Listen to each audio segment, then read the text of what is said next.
कापूस भाववाढीची आतुरतेने वाट बघणाऱ्या शेतकरी बांधवांसाठी सर्वात मोठी आनंदाची दिलासादायक बातमी गुड न्यूज। होय शेतकरी मित्रांनो, नमस्कार। सर्वात अगोदर तर आपल्या सर्वांचे आपल्या यूट्यूब चॅनलवर खूप खूप मनापासून हार्दिक स्वागत आहे। शेतकरी मित्रांनो, कापसाचे बाजार भाववाढीसाठी सर्व शेतकरी विचार करत आहे आणि वाट बघत आहे कधी भाव वाढणार। तर निश्चितच आपल्या सर्वांसाठी एक दिलासादायक बातमी घेऊन आलेलो आहे।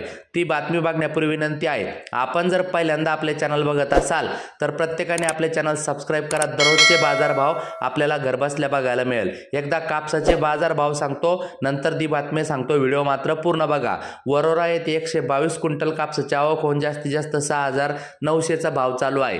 तर भद्रावती या ठिकाणी 66 क्विंटल कापसाची आवक होऊन जास्तीत जास्त 6821 रुपयाचा भाव चालू आहे। किनवट या ठिकाणी 17 क्विंटल आवक होऊन जास्तीत जास्त 6100 चा भाव चालू आहे। त्यानंतर मित्रांनो, सावनेर येथे 600 क्विंटल कापसाची आवक होऊन जास्तीत जास्त 6500 रुपयापर्यंत भाव मिळताना दिसत आहे। त्यानंतर मित्रांनो, जगदंबा ॲग्रोकेअर प्रायव्हेट लिमिटेड पांढरकवडा यवतमाळ या ठिकाणी 6575 पर्यंतचा भाव या ठिकाणी चालू आहे।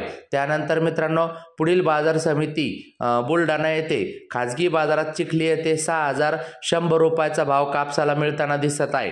त्यानंतर मित्रांनो, बुलढाणा येथे मलकापूर या ठिकाणी जास्तीत जास्त 6500 रुपयापर्यंत कापसाला भाव मिळताना दिसत आहे।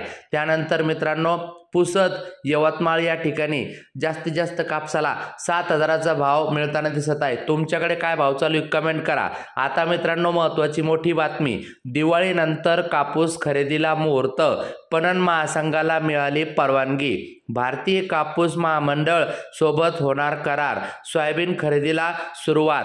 मित्रांनो, कापूस खरेदीसाठी केंद्रीय वस्त्रोद्योग मंत्रालयाने महाराष्ट्र राज्य कापूस पणन महासंघाला परवानगी दिली आहे। या निर्णयामुळे भारतीय कापूस महामंडळ CCI आणि पणन महासंघ यांच्यात लवकरच करार होण्याची शक्यता आहे। सध्या पणन महासंघाकडे आर्थिक निधीची कमतरता असल्याने महासंघाचे अध्यक्ष व उपाध्यक्षाने राज्याचे मुख्यमंत्री यांची भेट घेऊन आर्थिक मदतीची मागणी केली। मुख्यमंत्र्यांनी या मागणीवर सकारात्मक प्रतिसाद दिल्याचे समजते। या हालचालीमुळे दिवाळीनंतर कापूस खरेदीला प्रत्यक्ष मुहूर्त मिळण्याची शक्यता निर्माण झाली आहे। मित्रांनो, राज्यात यंदा कापसाचा पेरा मोठ्या प्रमाणात झाला असून विदर्भातील धान उत्पादक जिल्हे वगळल्यास हेक्टरी लागवड क्षेत्रात लक्षणीय वाढ झाली आहे। केंद्र सरकारने लांब धाग्याच्या कापसाचा हमीभाव 589 रुपयांनी वाढवून 8110 रुपये प्रति क्विंटल केला आहे। त्यामुळे शेतकऱ्यांचा जो कल आहे, तर निश्चितच शेतकऱ्यांचा जो कल आहे तर तो आता कुठेतरी शासकीय खरेदीसाठीच आहे।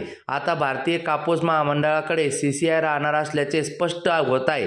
भारतीय कृषी मालाचे प्रमुख ग्राहक देश असलेल्या अमेरिकेने भारतावर 50% आयात कर लादल्याने कापसाची निर्यात ठप्प झाली आहे। त्यामुळे शेतकऱ्यांसाठी शासकीय खरेदी हा एकमेव आधार उरला आहे। मागील वर्षी शेतकऱ्यांना कापूस खरेदीच्या प्रक्रियेत अनेक अडचणींना सामोरे जावे लागत होते, मात्र यंदा कापूस उत्पादक महासंघाला उपअभिकर्ता म्हणून सहभागी करून घेण्यात आल्याने खरेदीवरील ताण कमी होणार आहे आणि निश्चितच याचा फायदा थेट यानंतरच्या काळामध्ये होऊ शकतो।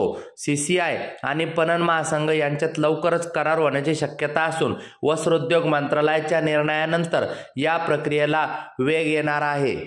राज्यातील 11 झोनमधील प्रत्येकी सुमारे 10 खरेदी केंद्र सुरू करण्याचा प्रस्तावही यावेळी मांडण्यात आला आहे। मित्रांनो, जवळपास राज्यात 11 झोनमध्ये प्रत्येकी 10 केंद्राचा प्रस्ताव आहे। कापूस उत्पादक महासंघाला उपअभिकर्ता म्हणून सहभागी केल्याने खरेदीवरील ताण कमी होईल। CCI आणि पणन यांच्यात लवकरच करार होण्याची शक्यता आहे। राज्यातील 11 झोनमध्ये प्रत्येकी सुमारे 10 खरेदी केंद्र सुरू करण्याचा प्रस्ताव मांडल्याची देखील माहिती आहे। मित्रांनो, पणन महासंघाची नुकतीच मुंबईत बैठक झाली। सध्या निधीअभावी कापूस खरेदी केंद्र सुरू होण्यास विलंब होऊ शकतो, त्यामुळे महासंघाने राज्य सरकारकडून आर्थिक मदतीची मागणी केली। मुख्यमंत्र्यांनी याबाबत सकारात्मकता दर्शवली आहे। राजाभाऊ देशमुख, अध्यक्ष, कापूस उत्पादक पणन महासंघ यांची माहिती। मित्रांनो, कापूसाच्या सोबतच आता सोयाबीन खरेदीला सुरुवात। चंद्रपूर जिल्ह्यात पहिल्यांदा भद्रावती कृषी उत्पन्न बाजार समितीच्या चंदनखेडा उपबाजारात शुक्रवारपासून दिनांक 17 सोयाबीन खरेदीला सुरुवात झाली। पहिल्या दिवशी 4050 रुपये प्रति क्विंटल या दराने 532 क्विंटल सोयाबीन खरेदी करण्यात आली। मित्रांनो, चला अशाच माहितीसाठी आपले चॅनल सबस्क्राईब करा, लाईक करा, शेअर करा। तुमच्याकडे काय भाव चालू कमेंट नक्की करा। भेटूया पुढच्या व्हिडिओत। धन्यवाद।